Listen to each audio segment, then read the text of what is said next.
Hello बच्चों, मैं यश यादव एक बार फिर से स्वागत करता हूं आपका आरडी इंटर कॉलेज की ऑनलाइन क्लासेस में। और पिछला वीडियो जो आपने देखा था क्लास 6 to 10th वो कंबाइंड वीडियो था एक not that was about metals and non metals. Metals and non metals चल रहे थे, यानी धातुएं और अधातुएं, है ना। तो इसमें हम पढ़ चुके थे कि मेटल्स की प्रॉपर्टीज क्या है, नॉन मेटल्स की प्रॉपर्टीज क्या है। क्या क्या प्रॉपर्टीज थी? मेलिएबिलिटी, डक्टिलिटी, ठीक है, और शाइन और सोनोरस, और मतलब इलेक्ट्रॉन्स थे 1 2 3 इलेक्ट्रॉन तो मेटल हैं, 4 5 6 7 तो नॉन मेटल है। ये सारी प्रॉपर्टीज हम पढ़ चुके थे, ठीक है। अगर आपने नहीं देखी तो पिछली वीडियो देख लीजिए, उसमें आपको सब डिटेल में समझ में आ जाएगा। इस वीडियो में हम मतलब वो सारी जो चीजें थी वो सारी इसकी फिजिकल प्रॉपर्टीज थी, ठीक है, यानी कि भौतिक गुण थे, इसके सारे भौतिक गुण थे। अब इस वीडियो में हम इनके रासायनिक गुणों पर चर्चा करेंगे। रासायनिक गुणों पर चर्चा करेंगे। देखिए, रासायनिक गुण यानी केमिकल प्रॉपर्टीज, इंग्लिश में लिख दें,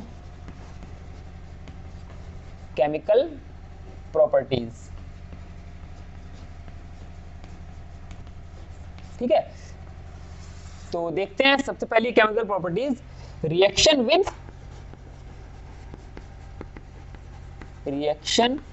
विद ऑक्सीजन, ठीक है। धातुएं और अधातुएं ऑक्सीजन से रिएक्शन कैसे करती हैं? तो पहले मेटल्स की देख लें, मेटल्स कैसे करती हैं रिएक्ट ऑक्सीजन से, ठीक है। मेटल्स ऑक्सीजन से रिएक्ट करके मेटल ऑक्साइड बनाती हैं, forms metal oxide, metal oxide बनाती हैं ऑक्सीजन से रिएक्ट करके। रिएक्शन देख लें, कोई भी एक मेटल ले लीजिए, सोडियम ले लिया हमने, इसने ऑक्सीजन से रिएक्शन की O2 तो बनेगा Na2O, ठीक है। पोटेशियम ले लिया हमने, ऑक्सीजन से रिएक्शन की, बनेगा K2O, ठीक है।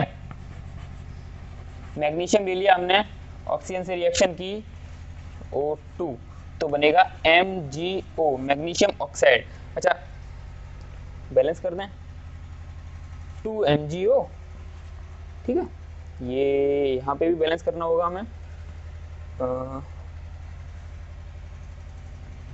2K, सॉरी, यहाँ पर 2 लगा दें, K हो गया 4, ऑक्सीजन हो गए 2, तो यहाँ पर 4K। इसी तरह यहाँ पर 4 और यहाँ पर 2 ऑक्सीजन है तो 2, ठीक है। चलिए अब देखते हैं आगे। मेटल देख लिया हमने, ठीक है। अब नॉन मेटल, नॉन मेटल जो, इसके बारे में एक चीज और, जो भी मेटल ऑक्साइड हैं, सारे मेटल ऑक्साइड बेसिक होते हैं। बेसिक का मतलब क्षारीय, ठीक है। सारे मेटल ऑक्साइड क्षारीय होते हैं, ठीक। और नॉन मेटल ऑक्साइड, चलिए ये आप समझ में आ गया होगा आपके, मैं ऐसे मिटा देता हूं। नॉन मेटल ऑक्साइड, चलिए ये सारा हटा दें। नॉन मेटल्स रिएक्ट करते हैं तो बनाते हैं non metal oxide. Non metal oxide which are, non metal oxides are acidic, ठीक है, यानी कि अम्लीय होते हैं ये। नॉन मेटल ऑक्साइड अम्लीय होते हैं, ठीक। अच्छा, रिएक्शन देखें, कार्बन ने ऑक्सीजन से रिएक्शन किया तो बनाया कार्बन डाइऑक्साइड, सल्फर ने ऑक्सीजन से रिएक्शन किया तो बनाया सल्फर डाइऑक्साइड, ठीक है। ये मतलब नॉन मेटल है, इसका ऑक्साइड हो गया नॉन मेटल ऑक्साइड, ये कार्बन का oxide, carbon dioxide, sulphur dioxide. तो सल्फर डाइऑक्साइड जो है अम्लीय है, ठीक है, और ये वातावरण में घुल करके अम्ल वर्षा का कारण बनती है। अम्ल वर्षा, जैसे एसिडिक रेन, ठीक है, एसिडिक रेन, जिसकी वजह से चट्टान वगैरह सब खराब हो जाते हैं अम्ल वर्षा के कारण। जीव जंतुओं पर भी काफी बुरा असर पड़ता है अम्ल वर्षा का, ठीक। उसका कारण क्या है एसिडिक रेन का? SO2, सल्फर डाइऑक्साइड, ठीक है। चलिए, नॉन मेटल की रिएक्शन ऑक्सीजन से देख ली हमने। अब ऑक्सीजन से रिएक्शन के बाद अगली रिएक्शन हम पढ़ते हैं रिएक्शन विद वाटर, यानी कि ये जल से कैसे अभिक्रिया करते हैं। रिएक्शन विद वाटर, देखिए जल से क्रिया करेंगे। सबसे पहले हम यहाँ पर इस चीज को समझने के लिए आपको एक टेबल समझनी पड़ेगी जिसे बोलते हैं रिएक्टिविटी सीरीज। यहां पर लिख दूं मैं, रिएक्टिविटी सीरीज, सक्रियण सारणी। ठीक है, रिएक्टिविटी का मतलब होता है सक्रियता, सीरीज मतलब सारणी, सक्रियण सारणी। ये सक्रियण सारणी में लिख रहा हूं यहां पर।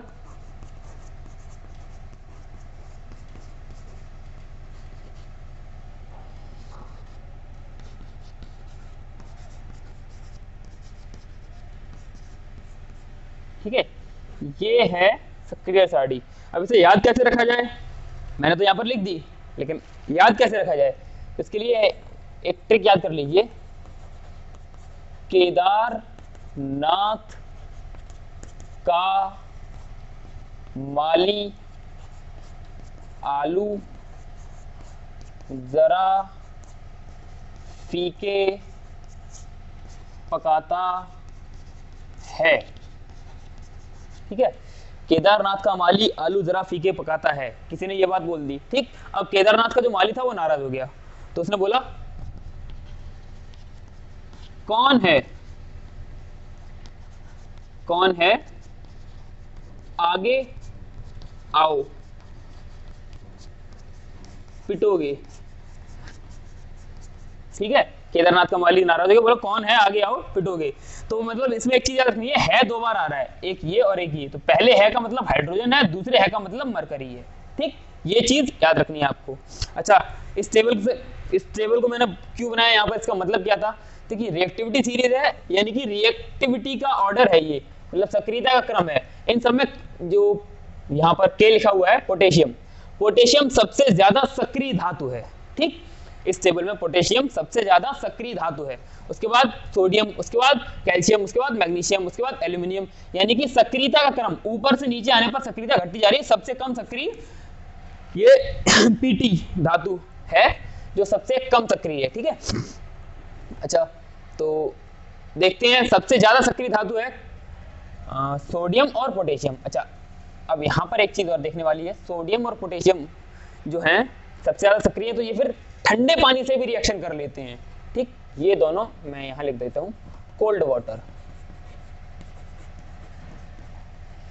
ठंडे पानी से भी रिएक्शन कर लेते हैं। कैल्शियम जो है वो ठंडे पानी से रिएक्शन करता है, लेकिन स्लो रिएक्शन करता है, slow reaction with cold water. ठीक है, कैल्शियम ठंडे पानी से स्लो रिएक्शन करता है।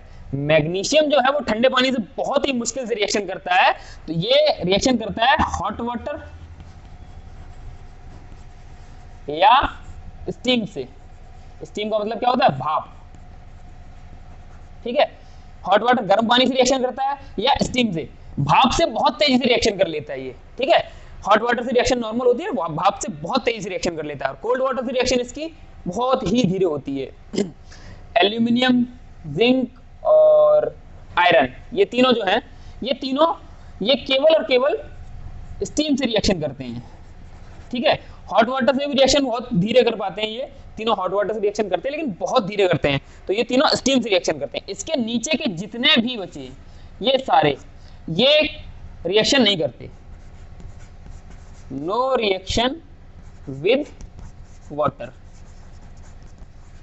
ठीक है, तो क्या देखा हमने, पोटेशियम और सोडियम ठंडे पानी से रिएक्शन कर लेते हैं, कैल्शियम ठंडे पानी से रिएक्शन करता है लेकिन स्लो रिएक्शन करता है। ठीक है, मैग्नीशियम गर्म पानी से रिएक्शन करता है और भाप से रिएक्शन करता है। ठीक है, भाप से और गर्म पानी से।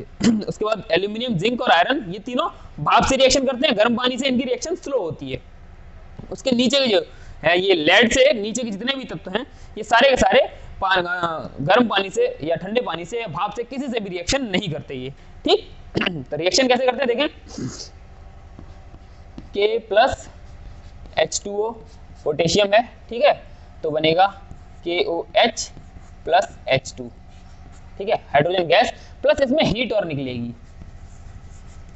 ठीक, Na प्लस H2O, ठीक है, NaOH प्लस H2 गैस, और इसमें भी हीट निकलेगी। अच्छा, हीट निकल रही है, इसका मतलब क्या है, आपने देखा होगा सोडियम जो है वो शायद देखा हो ना देखा हो ये नहीं कह सकता मैं। सोडियम को जो कैरोसिन में डुबा कर रखा जाता है, कैरोसिन के तेल में, मिट्टी के तेल में भिगो कर रखा जाता है। ऐसा क्यों किया जाता है? क्योंकि ये बहुत ज्यादा रिएक्टिव है। देख रहे हैं आप टेबल में, सोडियम और पोटेशियम दोनों ही बहुत ज्यादा रिएक्टिव है। इन्हें मिट्टी के तेल में रखा जाता है। क्यों रखा जाता है इन्हें मिट्टी के तेल में? क्योंकि ये अगर इन्हें खुले में रख दिया जाए तो वातावरण में जो नमी उपस्थित होती है, वो नमी के साथ, नमी में ऑब्वियसली नमी में H2O होता है, ठीक है, नमी में जल होता है, जल से रिएक्शन करके ये तुरंत आग पकड़ लेते हैं। तो अगर ये खुले में रख दिए जाए तो ये तुरंत आग पकड़ लेते हैं, ठीक है। पानी में डालने पर सोडियम और पोटेशियम जलने लगते हैं, ठीक। इसलिए इन्हें कैरोसिन में डुबा कर रखा जाता है, मिट्टी के तेल में, ठीक है। कैल्शियम की अगर H2O से रिएक्शन कराएं तो बनेगा CaOH प्लस H2 गैस। इसमें भी हीट निकलेगी, लेकिन इसमें जो हीट निकलेगी वो इस रिएक्शन से कम निकलेगी। इन दोनों रिएक्शन में हीट बहुत ज्यादा निकलेगी क्योंकि आग पकड़ लेते हैं जल के साथ, है ना। ये नहीं पकड़ता, इसलिए इसमें हीट थोड़ी सी कम निकलेगी। इसी तरह सब में हाइड्रोक्साइड बनाएंगे ये, ठीक। अच्छा, रिएक्शन विद वाटर समझ में आ गया होगा आपके। किसकी है ये सारी मेटल्स की रिएक्शन है, ठीक, धातुओं की रिएक्शन है ये वाटर के साथ। अब हम नॉन मेटल्स की देखते हैं। अधातुएं कैसे रिएक्ट करती हैं? अधातुएं जल से अभिक्रिया नहीं करती। ये भी मिटा दूं मैं, ये टेबल बनी रहने देता हूं यहाँ पे केवल, बस, ठीक है। अधातुएं जो है, अधातुएं जल से क्रिया नहीं करती, लेकिन अधातुओं के ऑक्साइड जो हैं वो जल से क्रिया करते हैं। अधातुओं के ऑक्साइड कौन से हैं? जो कि अभी हमने बनाए थे, कार्बन डाइऑक्साइड, सल्फर डाइऑक्साइड बनाए थे ना, कार्बन डाइऑक्साइड CO2। अधातु डायरेक्ट कार्बन जो है वो H2O से रिएक्शन नहीं करेगा, ठीक, लेकिन कार्बन का ऑक्साइड, कार्बन डाइऑक्साइड, ये जल से रिएक्ट करेगा H2O से और क्या बनाएगा?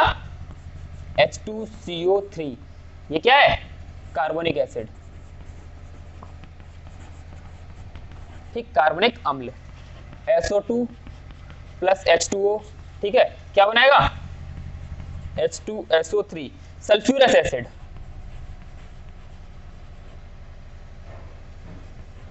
सल्फ्यूरस एसिड, ठीक है।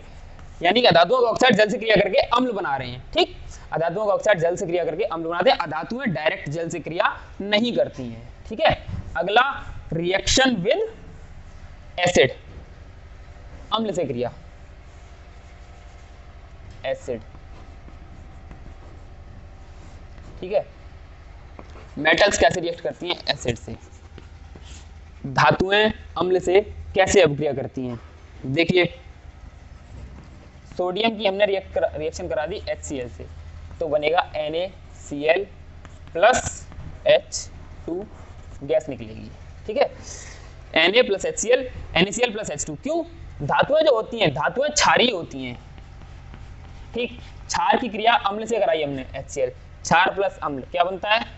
लवण बनता है, ठीक, लवण बनता है और जल निकलता है, ठीक है। लेकिन ये क्या है?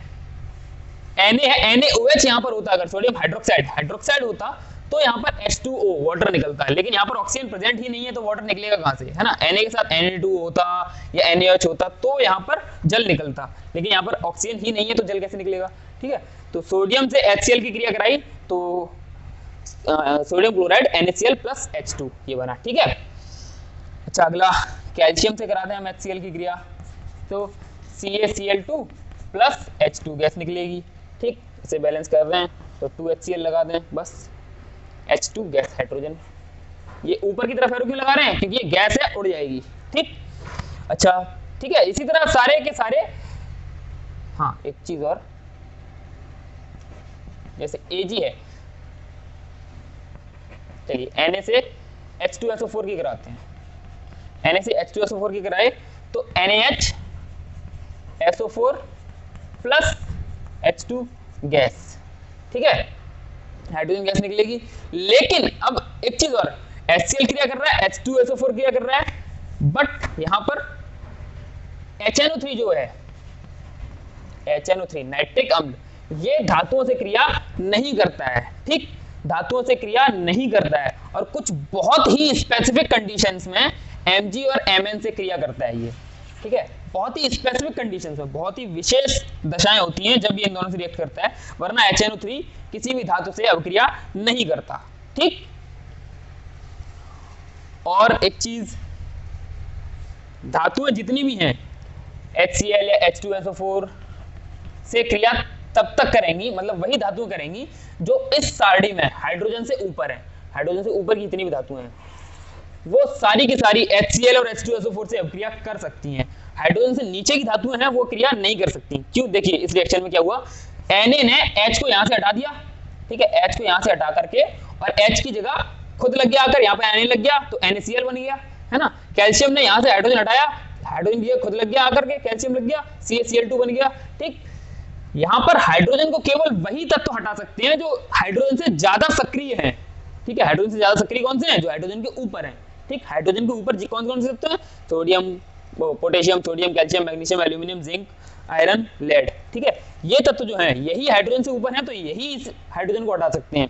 अच्छा, यहाँ पर अगर हम Ag की रिएक्शन कराएं प्लस HCl तो AgCl नहीं बनेगा, मतलब इनफैक्ट ये रिएक्शन ही नहीं होगी। Ag जो है वो हाइड्रोजन को हटा ही नहीं पाएगा। क्यों? क्योंकि हाइड्रोजन ज्यादा रिएक्टिव है। हाइड्रोजन ज्यादा रिएक्टिव है यानी हाइड्रोजन ज्यादा पावरफुल है। ऐसे समझ लीजिए कि ये नीचे के जितने भी हैं ये सब कमजोर हैं, ठीक है।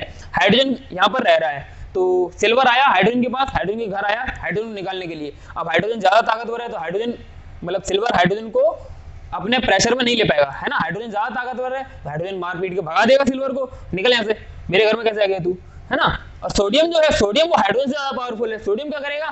सोडियम हाइड्रोजन को पकड़ेगा, कान खींच के बाहर निकाल देगा, निकल मैं रहूंगा यहाँ पे। सोडियम ने हाइड्रोजन को निकाल दिया और उसकी जगह पर खुद लग गया। क्यों? क्योंकि सोडियम जो है वो हाइड्रोजन से ज्यादा रिएक्टिव है और यहाँ पर जो सिल्वर है वो हाइड्रोजन से कम रिएक्टिव है। समझ में आ रहा है आपके? ठीक है, जितने भी नीचे के तत्व हैं वो यहाँ से हाइड्रोजन को रिप्लेस नहीं कर सकते HCl या H2SO4 में, किसी में भी। H2SO4 में भी हाइड्रोजन से ऊपर के जितने तत्व हैं वो हाइड्रोजन को हटा सकते हैं, नीचे के तत्व हाइड्रोजन को नहीं हटा सकते, ठीक। रिएक्शन विद एसिड हो गया। रिएक्शन विद एसिड किसकी? मेटल्स की देख ली। नॉन मेटल्स एसिड से रिएक्शन नहीं करते, ठीक है। नॉन मेटल्स एसिड से रिएक्शन नहीं करते, ना ही नॉन मेटल के ऑक्साइड एसिड से रिएक्शन करते हैं। नॉन मेटल्स रिएक्ट करते हैं बेस से, क्षार से अपक्रिया करते हैं अधातुएं, ठीक है। कैसे अपक्रिया करती हैं क्षार से? वो भी अधातुएं नहीं, अधातुओं के ऑक्साइड क्षार से अपक्रिया करते हैं। लाइक अधातुओं के ऑक्साइड को ले लीजिए CO2 प्लस क्षार NaOH, ठीक है। तो यहां बनेगा Na2CO3 प्लस H2O, ठीक। यानी कि अधातुओं के ऑक्साइड क्षार से क्रिया करते हैं, अधातुएं क्षार से क्रिया नहीं करती और अधातुएं अम्ल से भी क्रिया नहीं करती और ना ही अधातुओं के ऑक्साइड अम्ल से क्रिया करती। अधातुओं के ऑक्साइड क्षार से क्रिया करके यहाँ पर Na2CO3 यानी कि सोडियम का लवण बनाया है ये, सोडियम कार्बोनेट, ठीक है, प्लस H2O वाटर, ठीक। चलिए अब यहां से हम कह सकते हैं कि केमिकल प्रॉपर्टीज। अच्छा, एक और इंपॉर्टेंट रिएक्शन रह गई है, displacement reaction.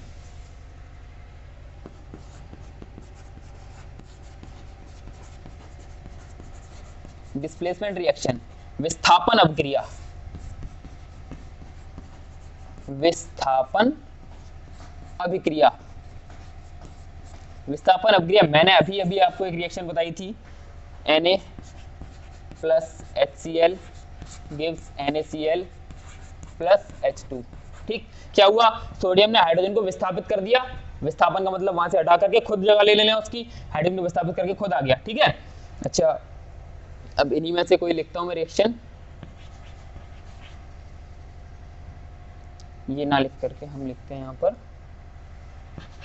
ZnSO4 plus Cu copper, ठीक, और एक CuSO4 प्लस Zn, ठीक है। यहाँ पर क्या होगा? कॉपर को जिंक की जगह, कॉपर जिंक की जगह आएगा, CuSO4 बन जाएगा प्लस Zn अलग हो जाएगा। यहाँ पर क्या होगा? जिंक कॉपर की जगह ले लेगा, कॉपर अलग निकल जाएगा, मतलब जिंक कॉपर की जगह ले ली, कॉपर अलग निकल गया। ये दो रिएक्शन लिखी हुई है, इनमें से एक रिएक्शन सही है, एक गलत है। देखिए कौन सी सही है कौन सी गलत है। कॉपर ने जिंक की जगह ली, क्या कॉपर जिंक की जगह ले सकता है?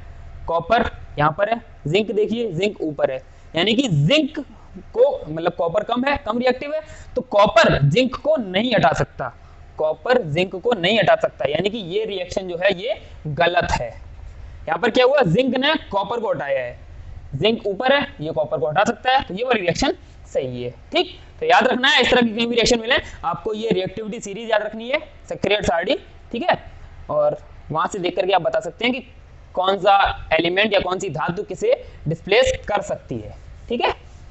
चलिए, अच्छा अब यहाँ से खत्म हो जाती है हमारी केमिकल प्रॉपर्टीज भी। वैसे तो केमिकल प्रॉपर्टीज बहुत सारी हैं, लेकिन अभी हमने इतनी पढ़ ली, यही काफी है, ठीक। अब अगली चीज, अगला टॉपिक और लास्ट टॉपिक इस चैप्टर का, ये क्लास 10th के लिए है। 6th 7th 8th 9th के लिए वीडियो ये यहीं पर खत्म हो चुका है। आप चाहें तो जा सकते हैं, वैसे बने रहिए, आपको कुछ नया सीखने को मिलेगा। 10th के लिए जो टॉपिक है मेटलर्जी, जिसे बोलते हैं धातु कर्म, ठीक है। मेटलर्जी क्या है, धातु कर्म क्या है? देखिए, धातुएं कहां से प्राप्त होती हैं हमें? खनिज से। खनिज कहां से प्राप्त होते हैं? पृथ्वी के भीतर से, ठीक है। धातुएं प्राप्त होती हैं हमें अयस्क से, अयस्क से, ठीक है। अयस्क प्राप्त होते हैं हमें खनिज से, और खनिज प्राप्त होते हैं धरती के भीतर से, ठीक है। तो यहाँ पर दो चीजें देख रहे हैं हम, अयस्क और खनिज। अयस्क क्या है, खनिज क्या है? सबसे पहले मेटलर्जी क्या है? मेटलर्जी पृथ्वी से खनिज को निकालना, उसे अयस्क में परिवर्तित करना, ठीक है। अयस्क में परिवर्तित करके और धातु को अयस्क से धातु को निकालना, मतलब कि धातुओं को अशुद्ध धातु को शुद्ध धातु में परिवर्तित करने की पूरी प्रक्रिया को मेटलर्जी कहते हैं, धातु कर्म कहते हैं, ठीक है। धातुएं निकालने के बाद उन्हें साफ करना, पूरी तरह से शुद्धतम रूप में लाना, वो सब मेटलर्जी के अंतर्गत हम पढ़ेंगे यहाँ पर, ठीक है। अब दो चीजें यहाँ पर, अयस्क और खनिज। अयस्क को इंग्लिश में बोलते हैं ओर, खनिज को मिनरल, ORE, ठीक है। देखिए, अयस्क क्या है, खनिज क्या है? खनिज जो धरती के भीतर से धातुएं जिस रूप में मिलती हैं हमें, वो होते हैं खनिज, ठीक है। धातुएं जिस रूप में मिलती हैं वो खनिज होते हैं। और अयस्क क्या है? जिनसे धातुएं निकाली जाती हैं, ठीक। अब धातुएं खनिज के रूप में मिलती हैं हमें, लेकिन निकाली अयस्क से जाती हैं, ऐसा क्यों? तो धातुएं, सभी खनिज से धातुएं नहीं निकाली जा सकती। क्यों नहीं निकाली जा सकती? क्योंकि कुछ खनिज ऐसे भी होते हैं जिनसे धातुएं निकालना काफी मुश्किल होता है, ठीक है, मुश्किल होता है, और उनमें खर्चा ज्यादा आता है, ठीक। अब इतना ज्यादा खर्चा आ रहा है, उतने खर्चे की हमें धातु भी नहीं मिली, इससे ज्यादा खर्चा हो गया, तो फायदा क्या फिर उस खनिज से धातु को निकालने का, है ना। तो धातु केवल उन्हीं खनिजों से निकाली जाती है जिनसे निकालना आसान हो और जिनमें पैसा भी कम खर्च हो, ठीक है। वो खनिज कहलाते हैं अयस्क। जिनसे धातुएं निकालना आसान होता है वो कहलाते हैं अयस्क, ठीक। खनिज तो सारे होते हैं जिनमें धातुएं होती हैं, जिनसे मिलती हैं, लेकिन जिनसे धातुएं निकाली जाती हैं वो अयस्क होते हैं, ठीक। चलिए, अब हम आगे बढ़ते हैं और देखते हैं कि खनिज और मतलब अयस्क से धातुएं कैसे निकाली जाती हैं। तो अयस्क से धातुएं निकालने के कुछ स्टेप्स हैं। पहला स्टेप, अयस्क को पीसना, क्रशिंग ऑफ ओर। सबसे पहले स्टेप में अयस्क मिला हमें, अयस्क को हमने पीस करके उसका पाउडर बना लिया, ठीक। अयस्क को पीस कर उसका पाउडर बना लेते हैं, उसके बाद आगे की प्रोसेस शुरू करते हैं। तो पहली प्रोसेस में यही है, अयस्क को पीस कर उसका पाउडर बना लिया जाता है। अब दूसरा स्टेप, अयस्क का सांद्रण। अब ये काफी इंपॉर्टेंट स्टेप है। स्टेप नंबर 2, अयस्क का सांद्रण। अयस्क का सांद्रण, कंसंट्रेशन,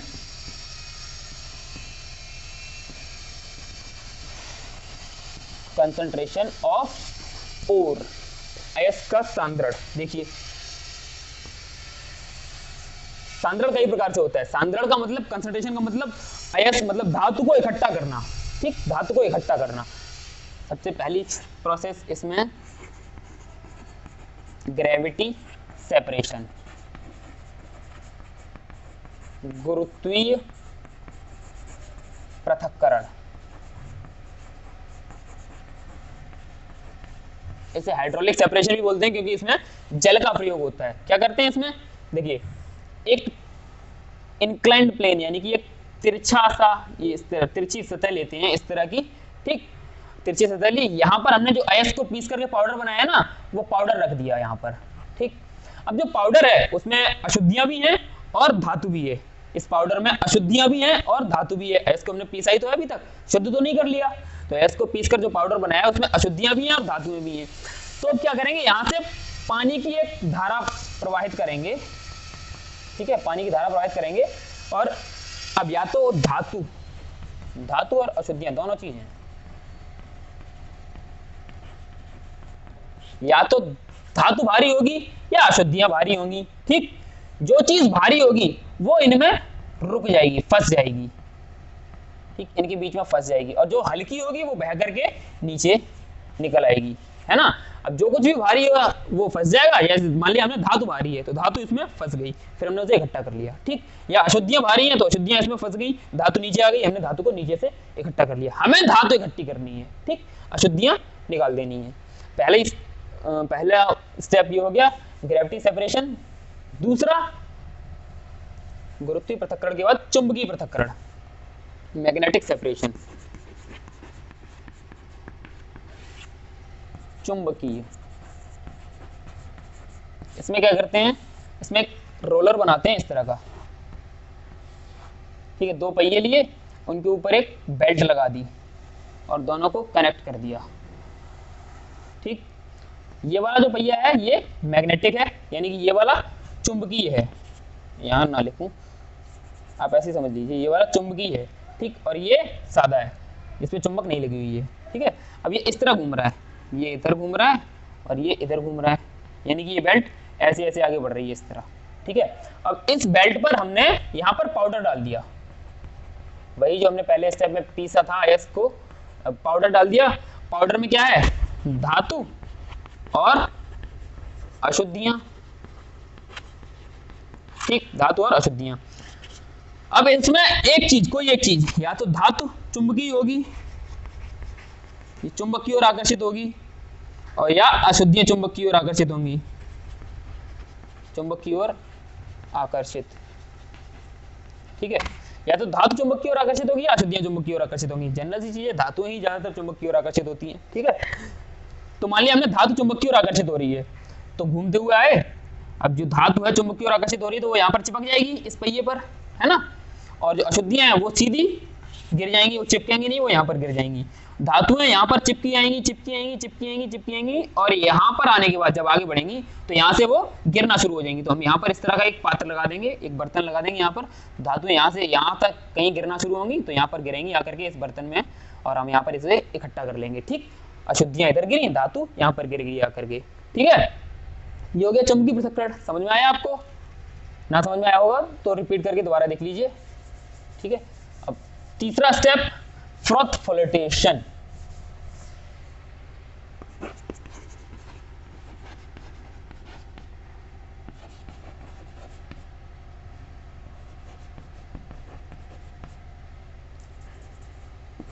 फ्रोथ फ्लोटेशन, इसे हिंदी में बोलते हैं झाग प्लवन, झाग प्लवन विधि या फेन प्लवन विधि। झाग को फेना भी बोलते हैं, झाग प्लवन विधि या फेन प्लवन विधि। ठीक है, इसके बारे में एक इंटरेस्टिंग चीज बताऊं आपको, इसका जो आविष्कार किया था वो एक वॉशर वुमेन, कपड़े धोने वाली महिला ने किया था। क्या था कि वो एक फैक्ट्री के पास काम करती थी, तो कपड़े, फैक्ट्री के जो वर्कर्स थे उनके कपड़े उसके पास धुलने के लिए आते थे, तो वो धोती थी कपड़े, तो देखती थी झाग के ऊपर कुछ चमकीला सा पदार्थ आ जाता है। हर बार जब फैक्ट्री के वर्कर्स के धोती थी झाग के ऊपर चमकीला चमकीला दिखाई देता था, और नॉर्मल लोगों की धोती थी तो उसमें कुछ नहीं होता था। तो उसने एक साइंटिस्ट को बुलाया वहीं फैक्ट्री से, उनसे बात की कि ये देखिए जब भी इनके कपड़े धोती हूँ तो ये ऊपर कुछ चमकीला चमकीला सा आ जाता है। साइंटिस्ट ने उस पर रिसर्च की तो देखा कि जो ऊपर जो चीज आ रही थी उठ करके वो क्या थी, वो धातु थी। तो उन्होंने उससे धातुओं को सांद्रित करने की एक विधि निकाली जो है फ्रोथ फ्लोटेशन। इसमें क्या होता है, एक पात्र लिया, इसमें हमने भर दिया वाटर प्लस ऑयल, ठीक है, पानी और जल भर दिया। ठीक, और इस पे लगा दिया हमने एक, ये क्या है, इसे मिक्स करने के लिए, ठीक है, पानी और वो मिक्स करने के लिए इसमें लगा दिया ये झाग के बुलबुले। यहाँ से झाग, ऑक्सीजन निकलेगी तो झाग के बुलबुले बनेंगे, यहाँ से हवा पास करेंगे अगर हम इसमें तो फिर झाग बनेगा, है ना, झाग बनेगा, ऊपर की ओर उठेगा। अब इसमें डाल दिया हमने क्या, जो और अयस्क जो हमने पीसा था, है ना, पीसा हुआ अयस्क इसमें अंदर डाल दिया। अब यहाँ पर हम झाग बनाएंगे, इसमें झाग बनाएंगे तो क्या होगा, दो चीजें हैं, धातु और अशुद्धियां। जो हमने अयस्क को पीसा है उसमें दो चीजें हैं, धातु है और अशुद्धियां हैं, मतलब मेटल्स एंड इम्प्योरिटीज। ठीक, मेटल है और इम्प्योरिटीज हैं। तो इनमें जो कोई एक चीज या तो मेटल या इम्प्योरिटी जल में घुलनशील होंगी या जल की ओर आकर्षित होंगी, या मतलब जैसे मेटल अगर जल की ओर आकर्षित हो रही है तो इम्प्योरिटीज ऑयल की ओर आकर्षित होंगी, तेल की ओर। ठीक है, तो क्या करेंगे हम, जैसे इसमें झाग बनेगा तो जैसे इम्प्योरिटीज अगर ऑयल की ओर आकर्षित हो रही है तो इम्प्योरिटीज ऊपर उठ जाएंगी और धातुएं नीचे रह जाएंगी। ठीक है, तो ये होती है फेन प्लवन विधि। झाग के साथ इम्प्योरिटीज झाग पे ऊपर आ जाएंगी और धातुएं नीचे रह जाएंगी, और अगर धातुएं ऑयल की ओर आकर्षित हो रही हैं तो धातुएं ऊपर उठाएंगी, धातुएं ऊपर उठाएंगी और इम्प्योरिटीज नीचे रह जाएंगी। ठीक है, तो ये थी कुछ विधियां अयस्कों के सांद्रण की। अयस्क के सांद्रण की विधियों के बाद ये तीन सबसे इंपॉर्टेंट विधियां हैं। वैसे तो काफी सारी विधियां होती है लेकिन हम ये तीन ही पढ़ रहे हैं क्योंकि ये तीन ही सबसे ज्यादा पूछी जाती है एग्जाम में। ठीक है, अयस्क के सांद्रण के बाद अब अगली विधि, मतलब अगला स्टेप तीसरा, धातुएं इकट्ठी कर ली हमने, अब धातुओं के ऑक्साइड बनाने हैं।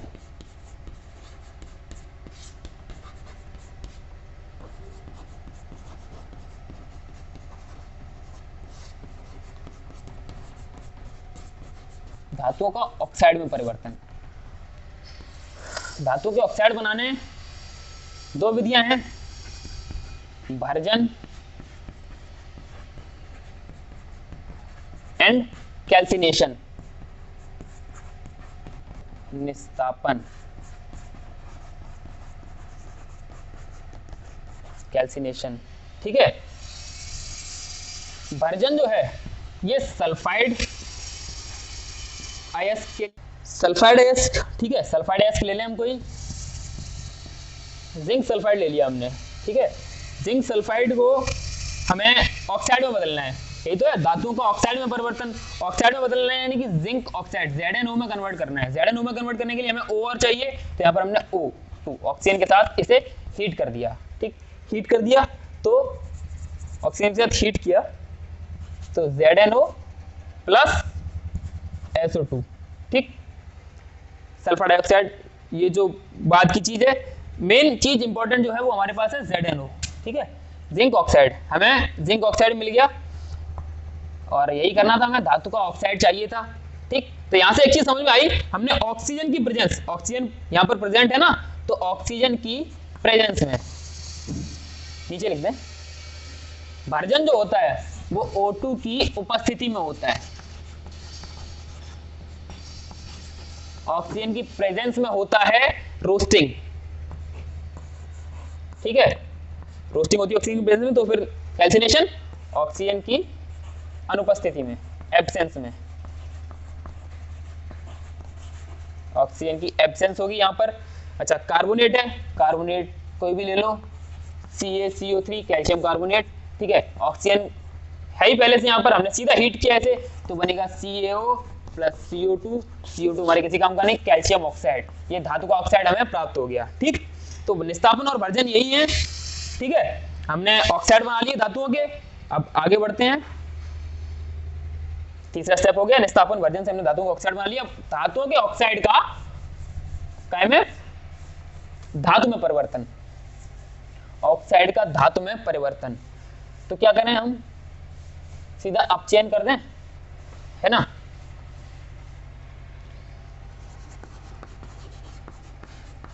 ऑक्साइड से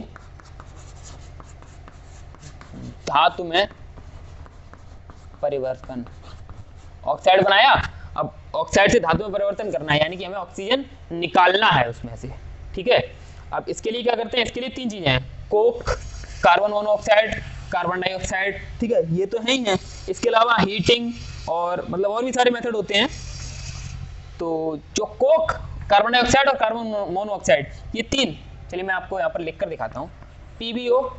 ठीक है, क्या है, लेड ऑक्साइड, इसे हमने कोक के साथ हीट करा दिया।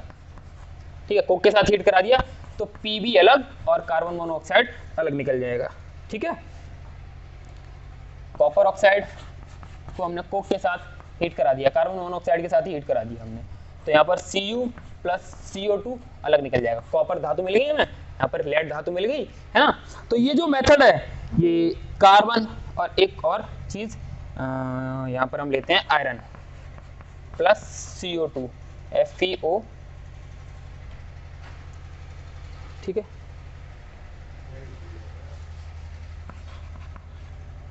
Fe3O4 plus CO2। तो यहाँ से हमें Fe मिलेगा, ठीक। बाद में जो कुछ भी निकलेगा उससे मतलब नहीं, हमें यहाँ पे धातु मिल गया, ठीक है। तो ये जो है, ये मेथड जो है, ये ऑक्साइड से धातु निकालने के काम आता है। अब इसमें क्या है, Coke, carbon dioxide, carbon monoxide और कार्बन डाइऑक्साइड, ये तीनों ही। अब तीसरा Fe3O4, इसे रिड्यूस करें हम हाइड्रोजन के साथ, ठीक है, हीट कर दें तो क्या बनेगा, Fe धातु अलग निकल जाएगी प्लस H2O वाटर निकल जाएगा, है ना।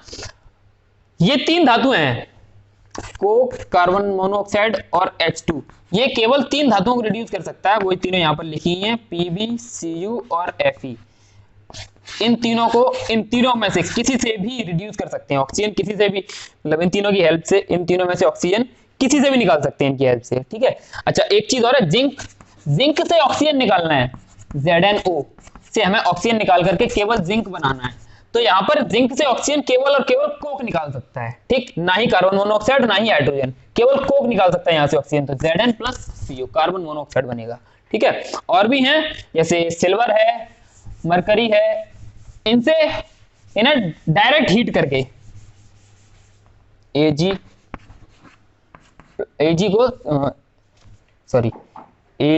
सिल्वर ऑक्साइड, Ag2O होगा, को डायरेक्ट हीट करना है। डायरेक्ट हीट करते हैं तो Ag अलग निकल जाएगा, ऑक्सीजन अलग निकल जाएगी, ठीक है। Hg2O मर्क्यूरिक ऑक्साइड को अगर हीट कर दें तो डायरेक्ट मरकरी निकल जाएगा अलग, ठीक है। ऐसे इसके साथ कोई भी दूसरा पदार्थ लेने की आवश्यकता नहीं है, केवल हीट करने पर निकल जाता है, ठीक है। कुछ तत्व तो ऐसे भी हैं जो मेटल रिएक्टिविटी सीरीज में सबसे ऊपर थे, ये, ठीक है। ये सारे जो तत्व हैं जो हाईली रिएक्टिव हैं, इन्हें दूर करने के लिए इलेक्ट्रोलाइसिस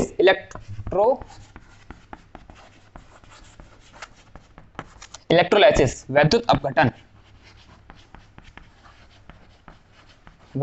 का प्रयोग किया जाता है, यानी कि दो इलेक्ट्रोड लगा दिए, ठीक है, और उनके बीच में कुछ पोटेंशियल डिफरेंस क्रिएट कर दिया हमने, और वहां से इन्हें ऑक्साइड को धातु में परिवर्तित किया जा सकता है, ठीक है।